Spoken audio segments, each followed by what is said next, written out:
বিয়ের নামে প্রতারণার অভিযোগ করেছে মোরেলগঞ্জ গুলশাখালী আমরবনিয়া গ্রামের মেয়ে লিমা আক্তারের নামে।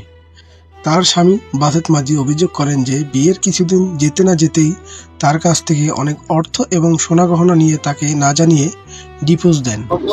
3বার এসে আসছি এবং অনেকের কাছে দ্বারস্থ হয়েছি, কিন্তু সবাই আমাকে হুমকি দিচ্ছে। ইন্সপেক্টর নাসির উদ্দিন নামে একজন আমাকে হুমকি দিচ্ছে যে তুমি এখানে কেন আসছো, ওই মেয়েকে কেন তুমি এভাবে করতে। দেখেন, ও কিন্তু অবিবাহিত মেয়ে, ও একটা বিধবা মেয়ে, ওর আগের স্বামী রোড অ্যাক্সিডেন্টে মারা গেছে।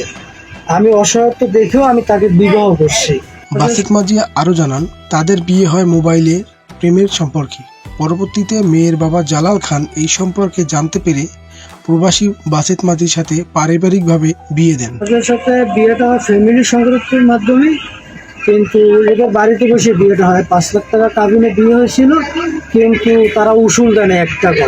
বিয়ের কিছুদিন যেতে না যেতেই লিমা আক্তারের মা রানী বেগম তার জামাতা বাসেত মাঝির কাছে তার মেয়েকে দিতে অস্বীকৃতি জানান। অনেকের কাছে দ্বারস্থ হয়েছি, কিন্তু এটা কোনো ফলাফল, কোনো সমাধান পাইনি। কিন্তু আমি চাই না সংসারটা ভাঙতে, আমি চাই সংসারটা জোড়া লাগাইতে। এবং তার জামাতার নামে বিভিন্ন ধরনের অভিযোগ তুলে ধরেন। আগেই বলছে যে ছেলের কাছে বিয়ে দিলে আমি ছেলের সাথে থাকবো না। তারপর বাপের দেশে মেয়ে মানিয়ে নিয়েছে। বিয়ে হয়েছে 2 মাস পরে তার বাবাই দিয়ে চলে গেছে। বাবা বাড়িতে যাওয়ার পরে আমার মেয়ে তার ডিভোর্স দিয়ে দিয়েছে। সেই ডিভোর্সে সই করে না, সারা কাবিল সব আমার বাড়ি এসে। আমার বাড়ি 2 মাস ছেলে 2 মাস পরে যে গেছে, তারপর আর হার লাগে কোনো যোগাযোগও নাই। প্রবাসী বাসেত মাঝির কাছে থেকে তারা বিপুল পরিমাণে অর্থ এবং ঘরের মালামাল এবং স্বর্ণ নেয়ার অভিযোগ করেছেন বাসেত মাঝি। আমার মেয়ে তার সাথে যাবে না, ঘর সংসার করবে না, এটাই আমার বক্তব্য।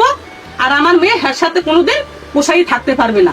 অভিযোগ সূত্রে আমরা আমরবনিয়া গ্রামে জালাল খানের বাড়িতে গিয়ে জালাল খানকে পাওয়া যায়নি। সে নাকি 2 মাস হলো বিদেশে গেছে এবং তার মেয়ে লিমা আক্তারের কোনো বক্তব্য পাওয়া যায়নি।